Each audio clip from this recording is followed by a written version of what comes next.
Okay, so hello everybody again. Thank you very much for joining us in this episode of Learning from the Top. This evening we're going to host one of the retired top volleyball referee, the FIVB volleyball referee, Frans Loderus from Netherlands.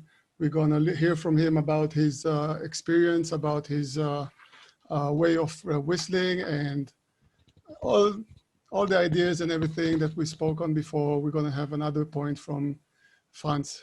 Thank you, Frans, for joining us. Thank you, Roy. Welcome, everybody. And I hope we can spend a nice evening for my remarks and my experience about the past. It's already 6 years ago that I was active referee, of course, but still I'm involved in many jobs for the refereeing, also in the Netherlands and international. Thank you. You are very involved now, also in the FIVB as a referee coach. First question is, like always, how did you start with volleyball? What is your first memory of volleyball? Oh yes, it's already a long time ago, but my first contact with volleyball was on the, I can say, on the middle class or on the high school. But from my home out, I was a fanatic football player. But football was not enough for me, and so I started, and I was very interested in volleyball. So I started with volleyball, and I was very busy all the week with both sports, volleyball and football.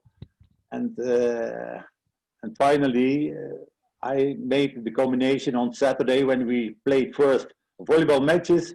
I went to a match later on in the evening to be active as referee in our district. So this was super low level.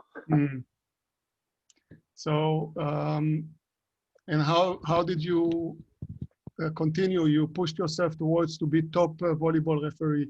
Can you say who helped you to become a top level referee? First of all, I have to say, and to be honest, in the past when I was very young, I was a fanatic volleyball player, not on the highest level, but for me this was okay, it was high level. I thought it was high level. And most of the time I was, not most of the time, but I was many times fighting with the referees. If they make, in my, in my opinion, the wrong decisions, etc., etc. And one on the other day, people said, okay, take a whistle and start as referee. This is the best way for you to do it. And okay, and so I did. What I told you already, I was a football player, I was a volleyball player, training sessions during the week, and on Saturday I started as referee in a low level, and step by step, because in volleyball, but in every different kind of sport, other people decide about you if you are good enough or not. And okay, step by step, when I received my evaluations, and okay, they push me to go on a higher level. Okay, it becomes more interesting for me. And okay, and I finally I had the ambition, and it was in my mind. Okay, if somebody said, okay, you have the possibility to become a good referee, why not? And so it started from the beginning. Do you remember any specific persons who helped you, who carried you, that you looked for, that were your role models to become as them? Yeah, here I live in a very small village. 1,500 people live here, and there was one kind of mentor. He said, please go ahead. For you, there will be a big future, a great future, maybe as referee. But when I when I had the possibility to follow the course for the national, to become national referee, my mentor at that time was Mr. Go van Velzen, well known in Europe. He passed away, unfortunately, at a young age, 6 years ago, 2014. At the same time, when I whistled the final for World Championships in Katowice at that evening. Golf passed away, but he was really a great mentor for me. Okay. In the Netherlands. How do you accept and adapt the changes of refereeing today compared to 20 years ago? You know, you see the refereeing that is today and the refereeing that you used to have 15, 20 years ago. How does it feel? How do you see the changes of the refereeing during the years? I think in our time, okay, when I reached the top level, it was about, let's say, from 2000 till 2014. Mm-hmm. And in the beginning, when I became international referee, comparing to now, I think in that time it was more strict. It was the distance between the referee and the teams and the coaches was really was big, too big in my opinion. If I see now, already implemented by Willy Paredes, I was very happy some years ago that he implemented the new philosophy of refereeing and modern technology during the years.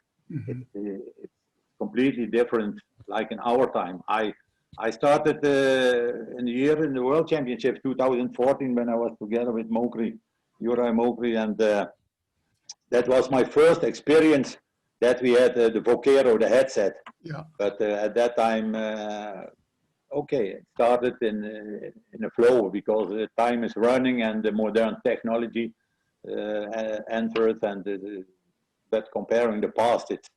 But okay, I can say there are not the requirements to be top referee. I think it's not so big difference. Not so big difference. So if I take a referee from 20 years ago and a referee today, the requirements, the things that is needed, they are more or less the same in your opinion? Yes, I think in our time also, okay, first of all, the fundamental skills. Let's say you must well know the rules book, rules of the game, guidelines, case book. Before every tournament, there was the medical check, of course. BMI already was very important. Yeah. And I think in today's modern volleyball, it's the same. Mm-hmm. Nothing changed comparing this. But okay, I say the athletes are more stronger and better trained, and now the volleyball, the spirit of volleyball, the speeds, attacks, etc. It's more and more. That's why you cannot have a game without the challenge anymore, because the belongings, okay, you know, commercial items, the money, okay, professionalism, etc. It's bigger and bigger and more. But do you think that the skills that a referee must have, maybe 20 years ago, without the challenge and without the headsets and everything, there were different skills that now are not so important for the referees? I agree, but I can say very easy. In the past, referees were really the boss. Okay. If they make a decision, okay, no chance to interfere for this. But in this time, it's, in my opinion, maybe it's not the right word to say relaxed, but all the tools, all the equipment, let's say the electronic score sheet, the tablets, the headset, the challenge. In this time, it's completely different. If the referee is not sure or is in doubt, okay, please, team or the coach, you can ask for a challenge. This is very easy. So that means, in my opinion, also that now let's say the how to say, but the relationship between referees and teams and coaches is much different and maybe much better. I think it should be better also now and for the future also. I think new philosophy of refereeing, to be part of the show, to belong to the big family, to be part of the audience, and so on and so on. This is much different. So let me ask you, would you prefer, in your opinion, or your preferences, you prefer to be, if I would give you a chance to be referee today or 20 years ago, by your philosophy, by your preferences, which you would prefer? I appreciate now this time of refereeing also. I appreciate it because I follow, of course, all the big events, all the interesting matches on TV. I keep in touch with many top-level referees. Okay, I'm still involved in FIVB as I was a referee delegate in the World League, and still now I'm since some years under the wings of Willy Paredes as work as referee coach. And the way to be more human, I think this time I appreciate it more than it was in the past. In the past, we had also to handle with delegates. For example, I don't want to call names, of course, but in the past when you were more under pressure and the stress was much bigger, and then after the match, they kill you for some details. For example, every referee has the experience with this. They come with a list. You like Holloway would say, it was a very good match, but yes, yes, and of course you say now the name of Mr. Holloway, but we didn't speak. Who was really my mentors in my career as I become on the higher level in European matches. The names of Jan Rek. I was many times with him also in FIVB matches. Also, I have also great respect for, let's say, from Israel, Mr. Gabi Kraus. He gave me really many tools to become better and better and better. And Mr. Hassan, of course, and yeah, and then I was nominated for very high-level matches for the World Championships, and then I meet, okay, the names Bela Hobar, Jarmo Sallon, and Umit Sukul, who I was really looking to them like, my God. Yeah. But in my mind, it was already, okay, this is my goal. I want to try to reach this level also. So this is... To be in the group of the top of the top. Yes, yes, yes. You're also working as a referee coach now. What are the most important abilities a referee coach must have to give the best help to the referees, in your opinion? Okay. The referees must, when they arrive for the tournament, they must be without stress. In my time, it was really focused on the rules of the game test, medical test, etc., etc. Okay, nevertheless, medical test is still there.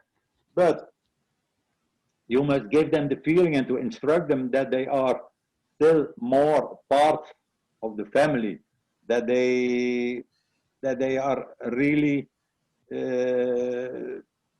in the team spirit, the cooperation, the knowledge and the application of the rules, feeling the game, timing and flow of the match. This must be very clear for the modern referees now. And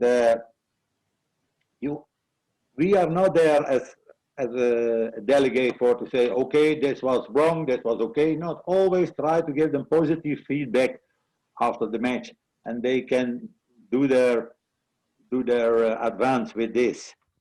And okay, sometimes, okay, every referee has his own level also.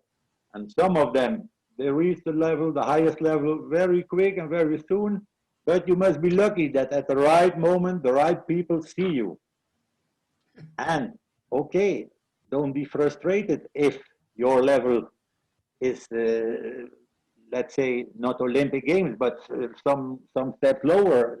You must enjoy the volleyball and be part of the show, and to instruct look, the key point for the philosophy, the referee must almost be invisible, but give a good performance and allowing the audience to entertain use of technology, but prevent to be abused by the technology. Mm-hmm. Keep the ball flying, and if you whistle, if you call a fault, be 100% sure that most of the people understand, okay, yes, this was really very clear fault, okay, because people enjoy the sport of volleyball only if there are longer rallies and higher emotions, etc. So, for sure. In the past, the Netherlands, they had a referee mentor program. How did it work? Was it a successful program? Is it still going on? If it was successful, if any other country would like to start such a system, what would advice can you give them? yes, we started, we still have the masterclass for young referees. Mm-hmm. So this means at the moment, okay, the masterclass, it's created for referees who are very young age, but who have the ambition and who are also crazy of volleyball, of course, and to become very good referee. But we only select referees, they were invited if they have the age under 31, and then we create this group that they work together, not in our regular competition, but for training sessions, matches for the national junior teams, also for the youth championships during the year. But now, because of the policy of the FIVB and CEV, the people who can participate in an international referee course is better. Okay, still between 25 and 41, okay, you can go to the international course, but comparing to FIVB, if you are in past, if you are older than 40, it's almost impossible. Yeah. But this group, we have the bosses of this masterclass, former referee, international referee Nederhoed, Bloemhart, and still we have our international referee Jetkant. Mm-hmm. They organize this all through the year. And my commission, I'm responsible for the task group for international referees. Finally, we decide if after 1, 2, 3 years, the referee is able enough and we can maybe send him to an international course, then it will be okay. But the guiding and the education during the year, it's really interesting, and we are happy that we are in the Netherlands. We are a small country, so the distance for the referees is also very easy to participate in during the meetings. But finally, yeah, we hope that we can create high-level referees for the future for this. Yeah. If, and I wrote somewhere in your questions, if some federations have the interest also to follow us for this masterclass, contact the federation and they give you the person and the name to what is going on with this, and how we manage it. Of course. Very, very good idea. This. Of course. When you were whistling, you were so many matches whistling per year, being out of home for long periods and many days. How did the family accept it? How did it influence you personally, your work? How did you manage it? Okay. At the moment, I never forget when I received the invitation to go to in '95 to the international referee course. Okay, at that moment, I made already agreement with my family, with my wife, of course. My children were at that time I have two sons, but they were 2 and 4 years old. But okay, my wife said, okay, if you have the possibility to become international referee, okay, go ahead. And okay, during the years, during the years, in the beginning, of course, we received some nominations from CEV, and there was some Euro Cup matches. But step by step, when others decided, okay, Loderus is good enough, he can become an FIVB level. So then you lose 30, 40, 50 days per year only for volleyball. Yeah. So my family accepted, no problem. But in my job was the same. Was the same because my bosses, they are completely crazy of sport, football, volleyball. So that's what I was a big very lucky, very advance. lucky. I was very lucky and big advance for me that my boss said, okay, if you have to go for volleyball, you can go. Thank God that I received permission for this. And but okay, I still working in logistic department, and okay, and my style is not really from 8 o'clock till 4 o'clock job. I start early in the morning, sometimes late in the evenings, also sometimes on Saturday. So it must be very good created by both. And if you feel fine with this, so if you have to go to a match or to a tournament or to a big event and you are there and with full of stress because at home is big problems with my wife and blah blah blah. Okay, many of us unfortunately have the experience, and so they have to decide what to do on a final moment. But I was always free to go, and still I can go now where I want what I want. So no problem. I think Luciano Gaspari said once that a good referee, a very good referee, it's about 80% of knowledge or 70% of knowledge, some of experience and personality, and 10% of luck. That luck includes all the things around to make him a good referee, which is the family or the situation to be at the right place at the right time. I agree. I agree fully. Let's talk about the matches and procedures that you did before. Before receiving the nomination, how were you ready, even keeping yourself ready to be professional, to be in a nomination? Did you read constantly the rule book and the guidelines? Did you have a bag which was already in the closet, waiting for the nomination just to take? I can tell you, I was always ready to go. I was always ready to go. Okay, my luggage was prepared by myself. I had always a checklist with me, like a pilot in an aircraft.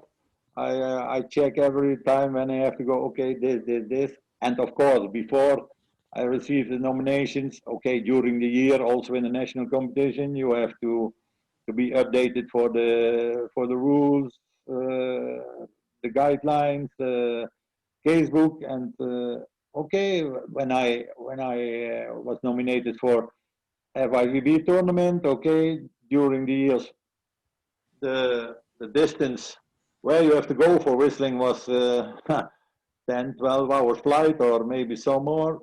And then during the flight, I had the time to read the book, the rules book or the case book or what else. So I was prepared, and but nevertheless, my problem was also I like a good glass of beer, and my food is always nice and good. Too much prepared by by my wife. So for every nomination where I had to go, I needed 2, 3 weeks really strict diet because to be strict for my BMI. So it was not so easy, but okay, if you have the discipline and you fight for this, it was for me no problem.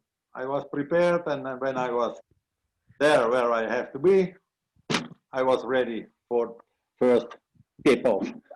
And once you arrive to the city or to the hotel a day before or the same day, if it was on the national level, did you have any special things that you prepare yourself that you did in the hotel, some preparation for the match, or just relax and everything, or did you have some kind of routine?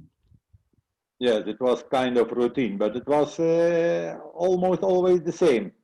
Uh, let's say for a single match in Europe, okay, we arrive one day before, and the day of the match in the morning, small walk or with the people who take care for you, drink a coffee in the center of the town. But directly after lunch, go to my bedroom and lie on the bed and try, not in single matches, but in tournaments, really in the beginning, I try to be focused in the match and to read the match already before, because in the beginning, when I was for the first time in FIVB tournament nominated, okay, the first day I remember well in my time, the first day we were the whole day in the hall to look the teams, what are specific setter or diagonal or players or tactics, etc., etc. And then my preparation in the hotel, what I said, lying on the bed, reading sometimes book, listening music, never eat, just never eat before leaving the hotel to the match, take a shower. I was, no, I feel comfortable and I was confident, and it was always the same, my same rhythm. Mm-hmm.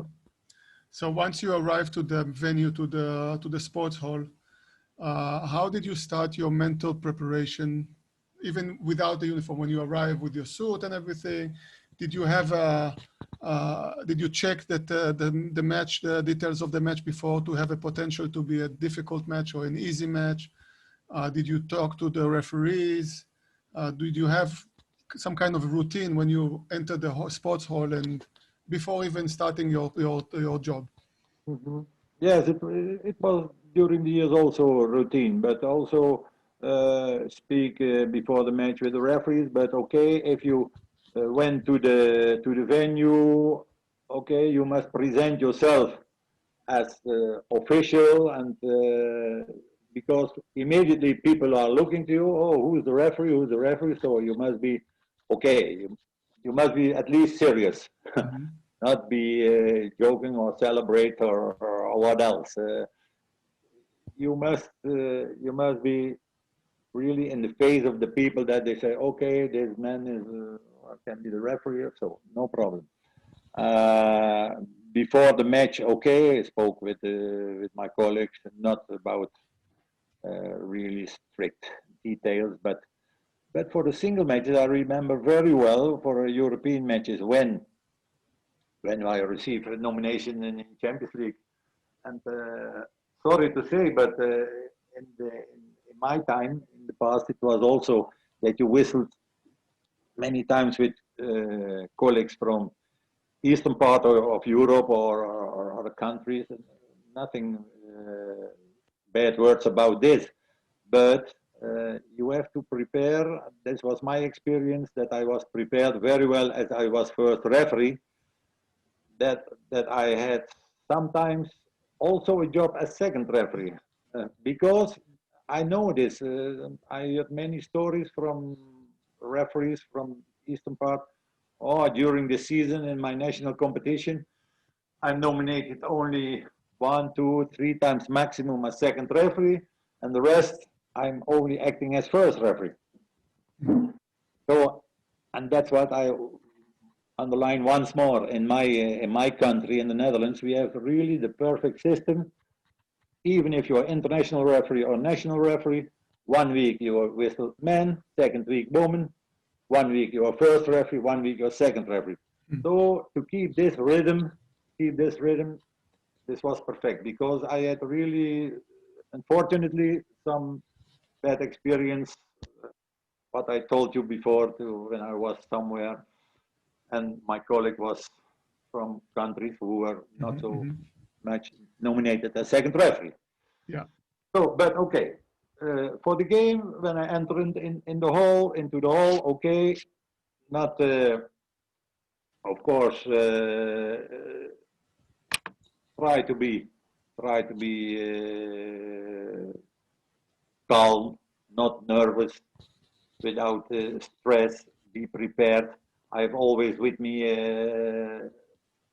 check a lineup check in my on a sheet in my pocket for sure. Also with the many different kinds of protocols. Was that time already? Oh, that's 17, 8, and then in the beginning it was real. Oh, the referee received the bill if something went wrong. So Yeah. I always had a small sheet to check. Oh yeah, 17 minutes this, 8 or 18, 17, 16, 15, blah blah blah blah blah. So I was always prepared for this, and then okay, first tip off for me when I entered the hall and it was full with spectators. Then for me, I think okay, this is what I want, and here I am. What can happen? Uh, During the protocol, would you talk to the coaches? Would you have any dialogue with the coaches before during the warm up, or would you stand and let them approach you if they have any questions? No, no, no, no. Let them approach. If the coach is interested to shake hands with you, okay. In the beginning, okay, when we enter the hall, okay, we go shortly to them and say, okay, hello, and nice to meet you, blah, blah, that's all. But not have a long conversation with coach from team A or team B, because you must show your authority, your good performances, and be neutral, and don't or protect yourself, or that that the team say, oh, but he was joking with the coach from this team and that team and blah blah blah during the match. Huh? Of course. You know from the past.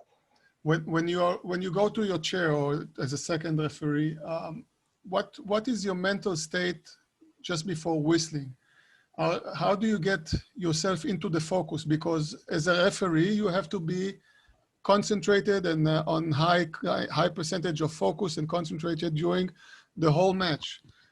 Maybe 2 hours, 2.5 hours, sometimes even more at that time in the point 15 points without rally and everything. How did you recharge your focus? How did you keep focused and concentrated for such a long time? You must.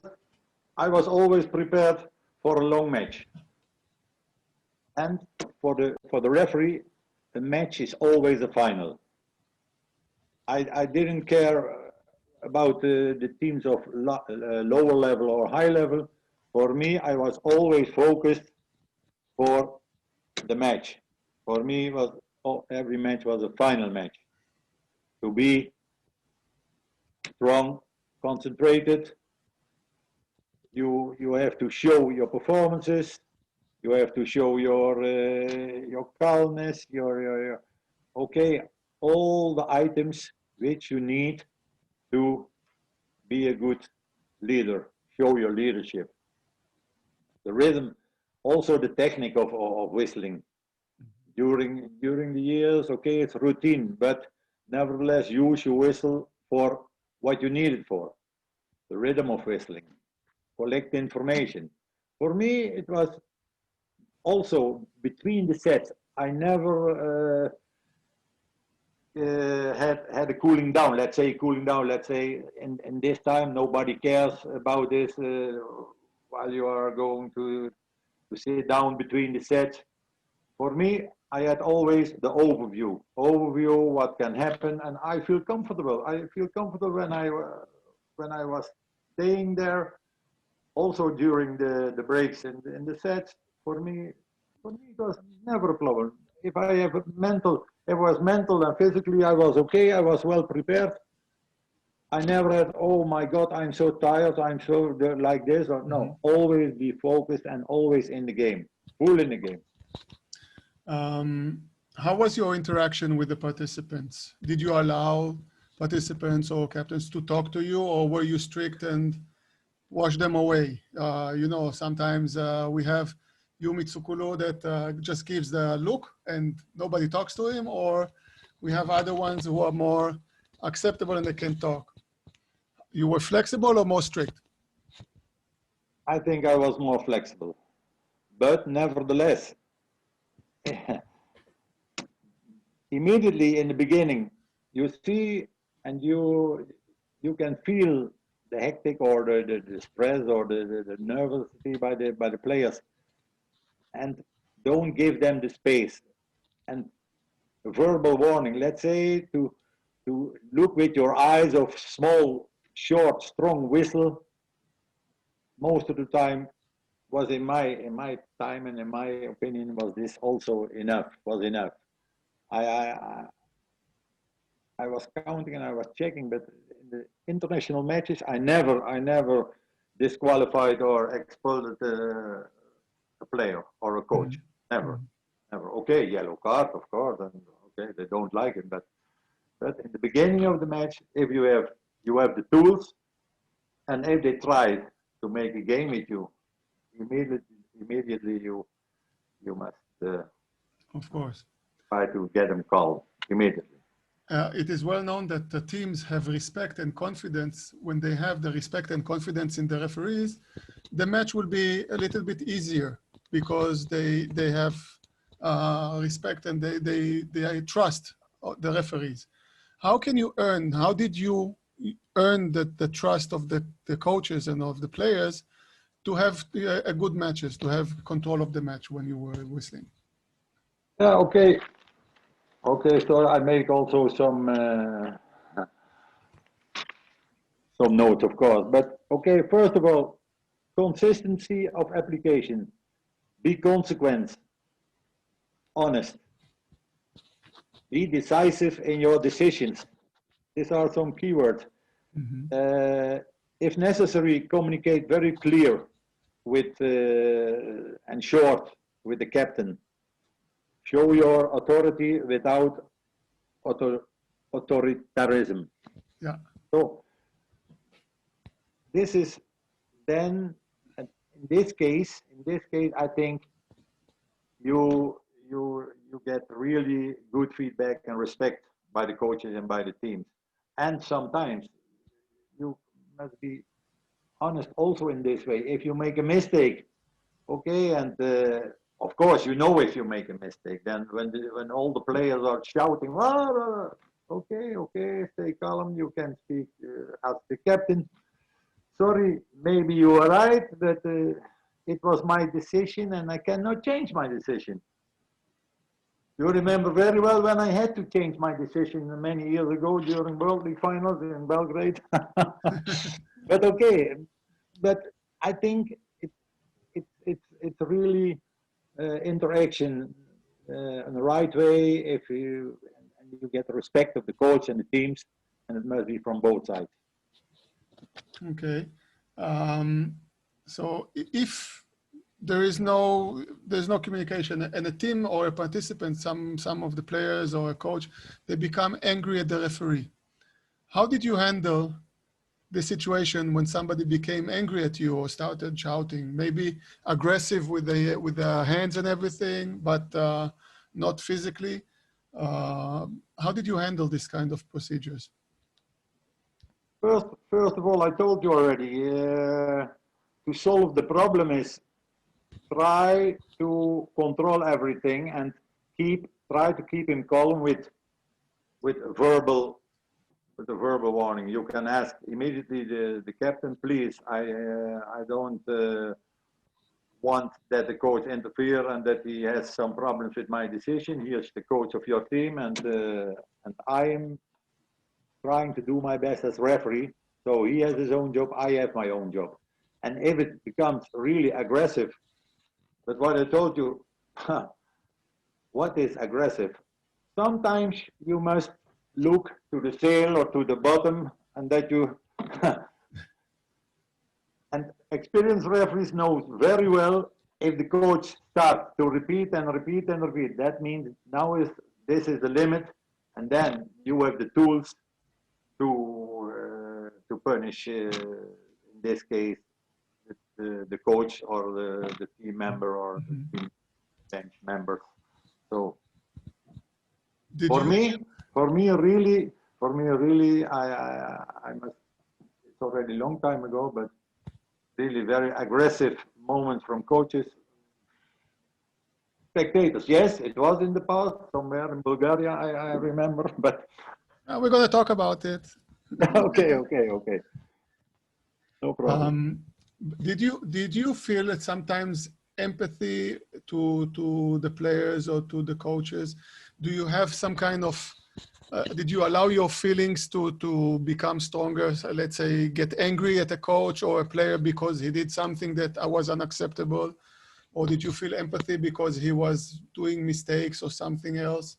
How did it affect you? Did you let your feelings affect your judgment? Yeah, maybe yes, but I never show, because there's also part of the skills of a referee, your charisma. You never can show that you are angry or that you. I remember very well some colleagues in the past, if they become a little bit fighting on the court or with the coach, and then.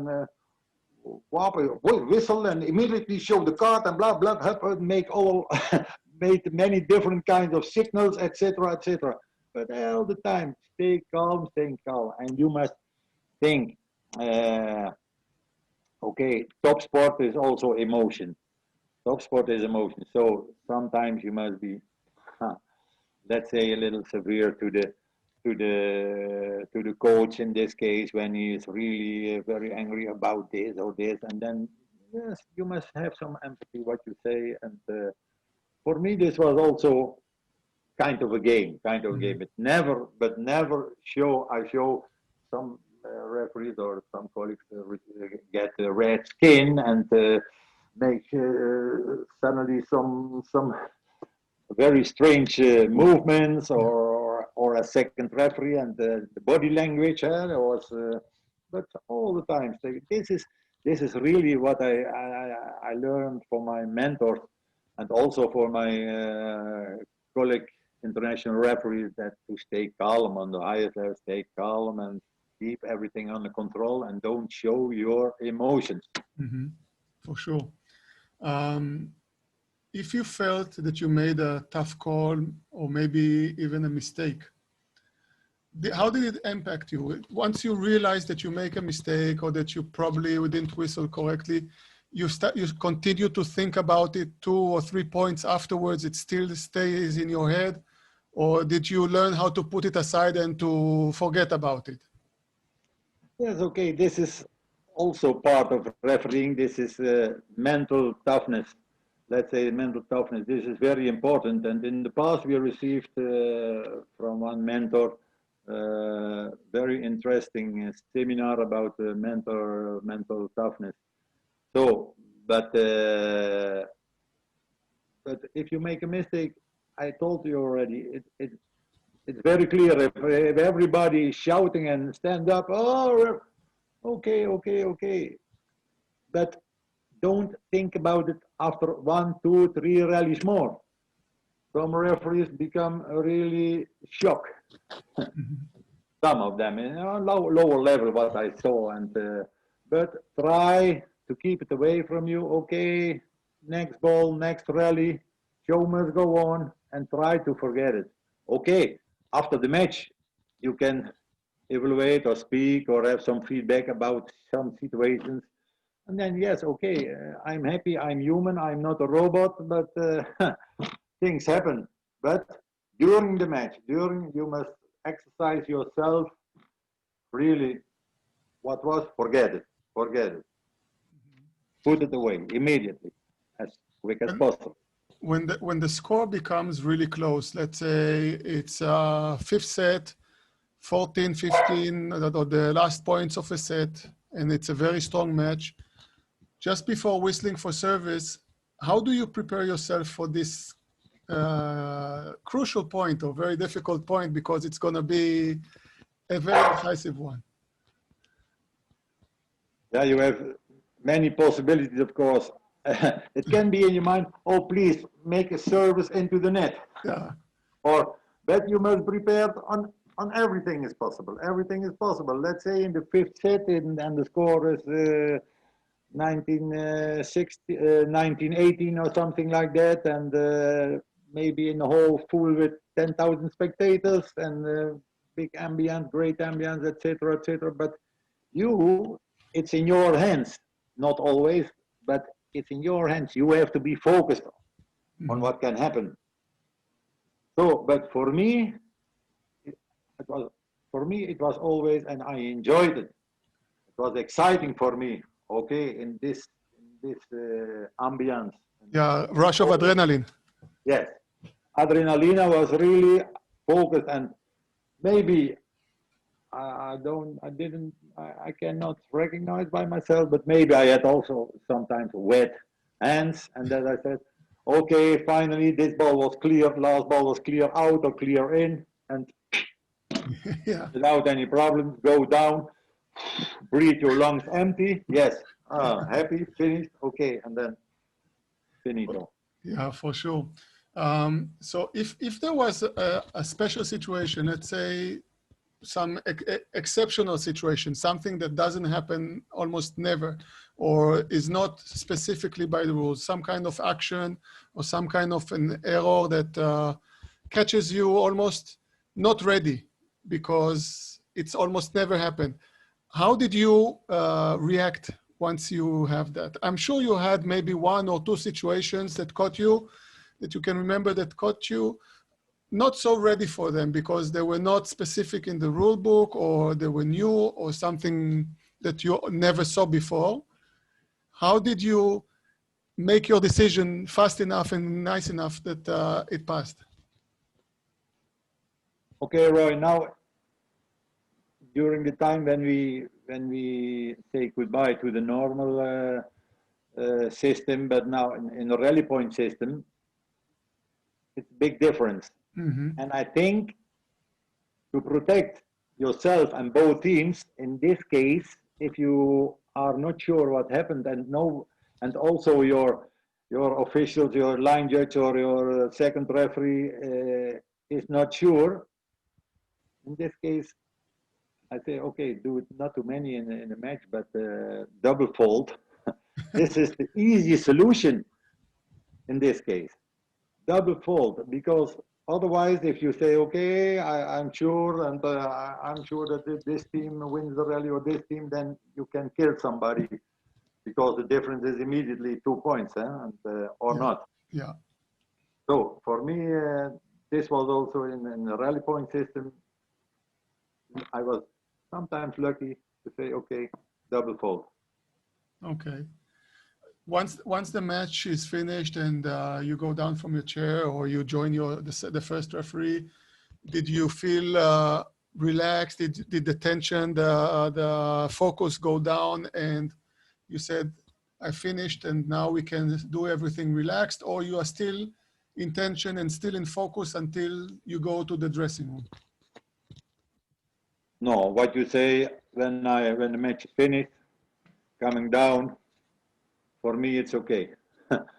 Basta finito, la commedia. No. And then, okay, I know our job is not finished. You never know what happened during the match, and a player or a coach can complain for this or this, and nevertheless, you must take care of the behavior, and because after the match can be also that you have to punish player or a coach for a special case. But for me, when I came down of a second referee, I go to the first referee to shake hands, and for me it was finished. After the match, okay, short speech with the line judge, thank them for the job, for the scorers also, of course. And in the dressing room after the match, okay, we spoke with the referees about some short details or what happened, special cases during the match. Okay, but for me, if the match was over, for me it was over. And was it important for you to talk to the referees in the dressing room? Is it important for you to see the match afterwards, a video, if you had a chance, or you said finished, so I don't care about it anymore? No, okay, I was always interested. I received many sticks with matches, but I saw them maybe 1, 2 weeks later at home. Hmm. Okay, some special matches I saw it a little bit earlier, but for me, okay, short conversation with the referees, special items, some issues, not so, not so many. Okay, let's go to the hotel, drink a beer, and basta finito. Okay. Um, when you had a bad match, meaning that you went home, you had a bad feeling that the match was not. Maybe you whistled correctly, but the atmosphere was bad, and maybe people were not happy, and your feeling itself is bad. Did it influence you? Did you drive home or go to the hotel and had that bad feeling in your head for a day, 2 days, or you just delete and finish it once you finish the match? For me, it was finished immediately after the match. Okay, if there was specific or special cases during the match, okay, maybe when I drive home or when I go to the hotel, I was thinking about this maybe shortly, but generally, no, I can say keep it for what it is, and tomorrow, next match, new chances. So I was told about some interesting situation you had in Bulgaria, in Sofia, some kind of a match, and at the end of the match in the crowd. If you want to talk about that or to tell us about it a little bit. Of course, no problem. It was after it was for the World League finals in Sofia. It was after the match Poland Bulgaria. But okay, yeah, what happened? Okay, in my opinion, line judges were not really Very so local, strict. very local. Local, okay, okay, let's say local line judges, and step by step and set by set, they trying uh, to give the advance more to the home team, of course. And okay, I think the final result of this match was very clear. Poland beat Bulgaria with 3-1, and the sets were also very clear. And I think I remember well, Tom Blue and Jan Rek were there as referee delegates. And okay, and after the match, and okay, during the last set, because then the spectators started to shout and to throw some coins on the court already, and because I overruled, I think maybe in the last set 3, 4 times the line judge, so so the spectators become more furious as the players in the team accept. And later on, I spoke also with the captain Nikolov. I think he was that match, the captain of Bulgarian team, and he apologized for the behavior of the spectators. But then I hear also the spectators and the Bulgaria Federation was already won the whole week in kind of stress, of some weeks already in stress because of the there were the licenses for the new president, and they were fighting for this, and blah blah blah. And okay, but for me it was a big surprise when I arrived after the match, shake hands with the referee. I arrived at the scorer's table, and then some fanatic spectators want to come over the boarding and and want to ask me something about some cases during the match, and immediately there was the security, and but they didn't stop with throwing coins and shouting, and so it was not nice anymore. Though we went with the scorer and with the delegates to a corner, and we make our administrative issues ready, and then we this was very special for me. Then we heard from the security we had to wait half an hour or 1 hour more in the hall, and then with special security and police car at the not on the main entrance, of course, but at the other end. of the whole, we went out and go back to the hotel, and yeah, this was a special experience. But oh, this experience didn't destroy me, because I said, yeah, okay. I related always when I was young, and then I was also fanatic volleyball player, and I was sometimes also spectator during football matches. So Yeah, we can hear stories, you know, from also from Greece, Panathinaikos and Olympiacos, when they yeah, meet yeah, yeah. together. There they threw drachmot, the coins on the things. I remember also. Yeah, good memories and good stories. Yeah, yeah, for sure. This was really a special experience, let's say. You whistled many matches before the challenge system started. Uh, Today, seeing it as you see today, and you see the influence of the system on the match and the decision making of the referees, what is your opinion on the system? Uh, Step by step, and let's say the last years, I have more confidence for the challenge system. In the beginning, I thought, oh my God, there are too many possibilities for the teams, let's say for the coaches, to ask for a challenge. Because in my opinion, in the beginning, I said, okay, small touch. It's part of the game. It's part of the show. One time it's small touch by team A, and second time it's small touch by team B. So I agree immediately with, let's say, kind of Hawkeye, ball in, out. For me, this is without discussion. If the ball is in, out is out. And further on, okay, when the player during block action or attack action touch the net, in the beginning I was not so satisfied about this, and then more we had the player touch antenna or ball touch antenna. For me, in the beginning, it was too much, and you could see this also. The teams, uh, when they don't have the experience with this, they and for sure the coaches, they didn't know what they want to ask, or was it during the rally or after the rally, or was it this fault or that fault. There were really many. It was a bit confusing many times.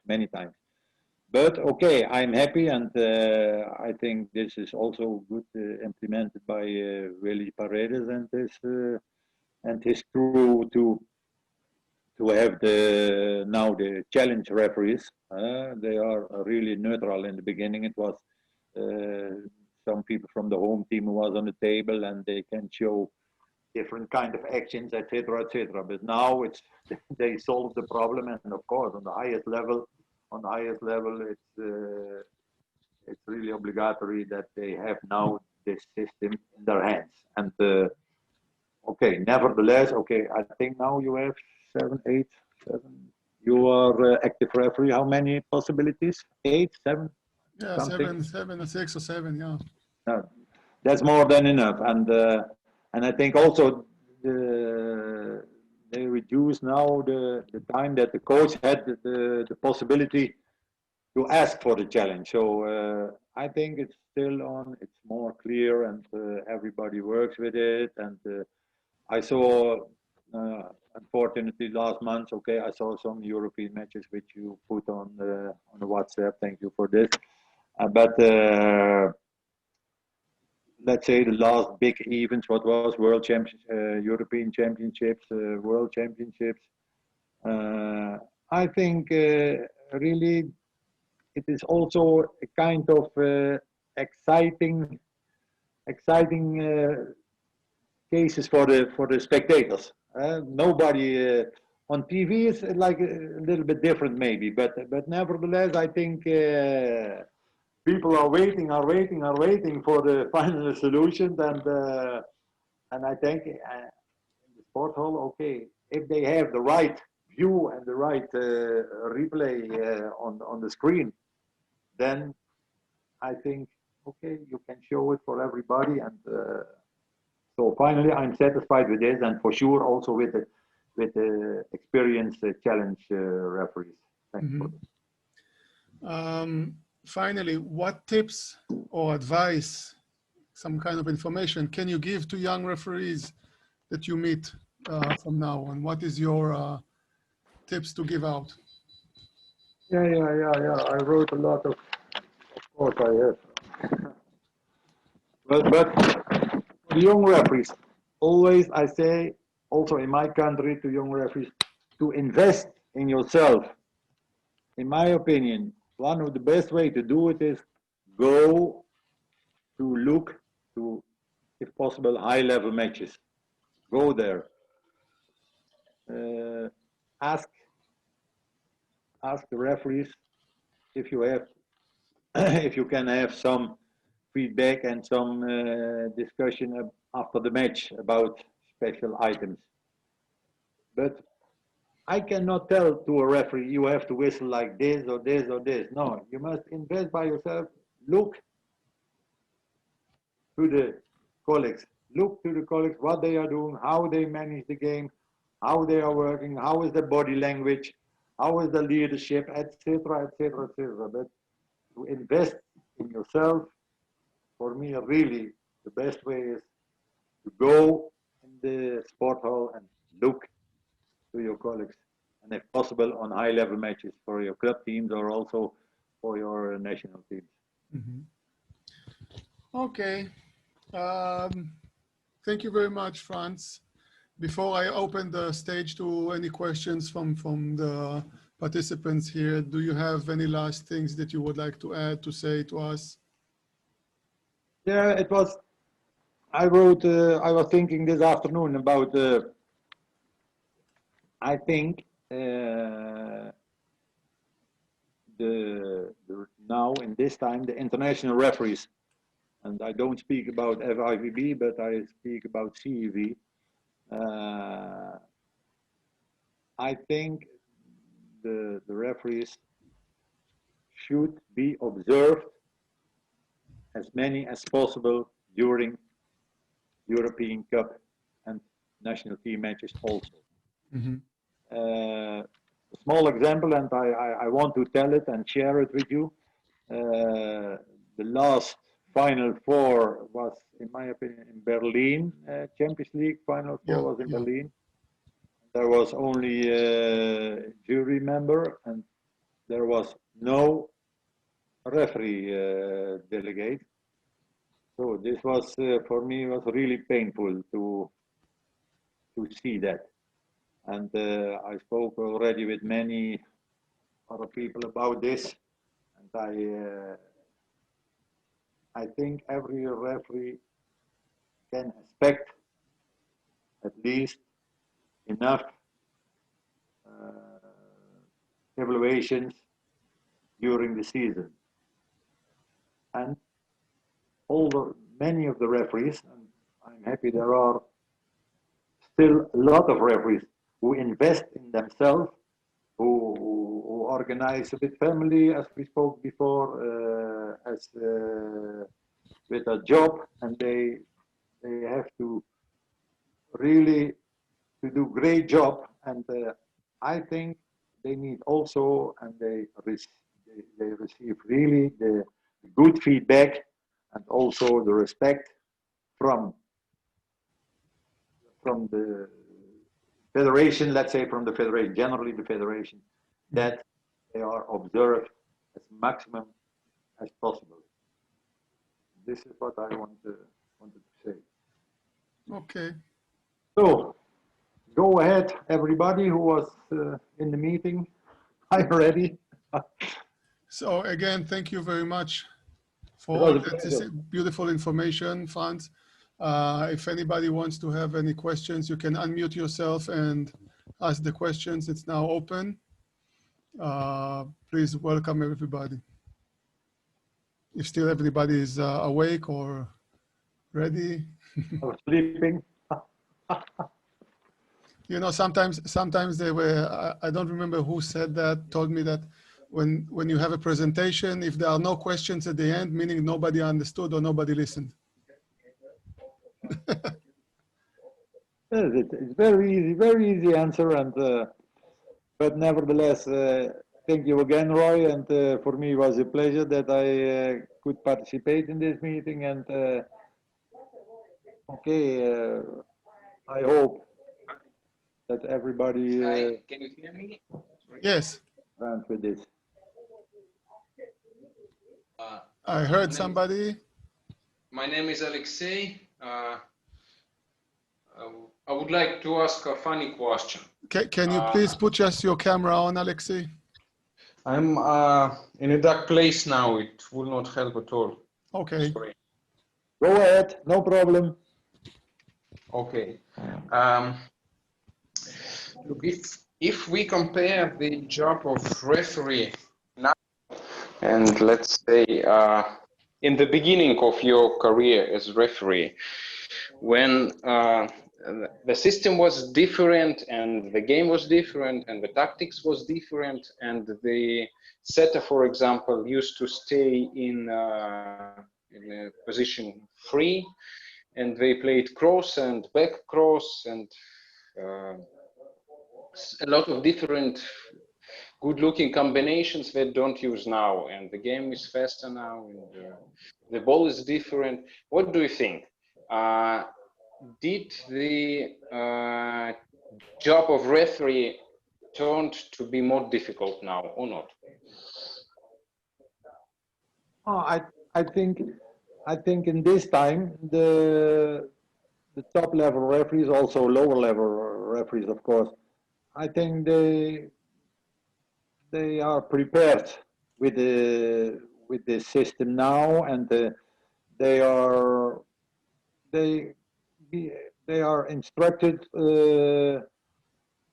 during the seminars, etc., etc. And I think what I said already, if young referees who will start now, they have to go to look and to the matches, and they must read the matches. And comparing to the past, I think, okay, every level was a level, of course, but now the spirit of the game with the modern technology, I think it's more tough, more tough. But you see, now referee understands that his mistake will be known by the audience in half a minute maximum.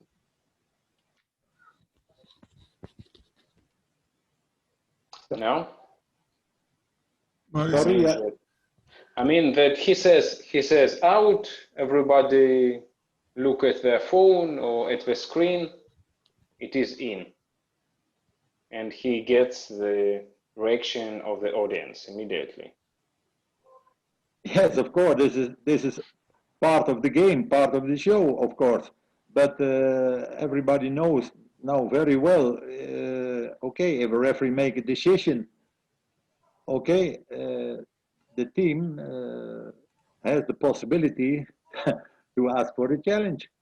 And this is the way they do it now. And in the past, what I said already during the conversation half an hour ago, maybe, I said also in the past, the referees were, let's say, really the boss. If they decide, okay, they decide. And now in this modern time of volleyball, yes, we have all the modern technology to see what is really the good call of the referee or the mistake call of the referee. Oh, thank you. You're welcome. Thank you, Alexei. Anybody else with their questions, please? So I guess that will be that.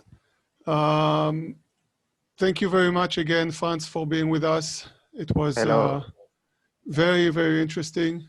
It was very informative and very pleasure to learn about your experience and your way of whistling and your opinion of the whistling and the job of the referee. Yeah. Great, Roy. Also from my side, thank you very much. And I hope that we meet each other very soon without the big problems of COVID-19. And I wish everybody all the best and stay in good health and take care and stay strong. Thank you very much. Thank you very much. Okay, bye-bye. Thank you. Thank you, Frans. Thank you. Thank you very much, everybody, for being with us. We're going to have some more meetings coming up in the next few weeks, working with Very good. Sandy and with Herpai Laszlo. So it will be very interesting. So stay safe. God bless you all. Thank you for joining us, and have a good week.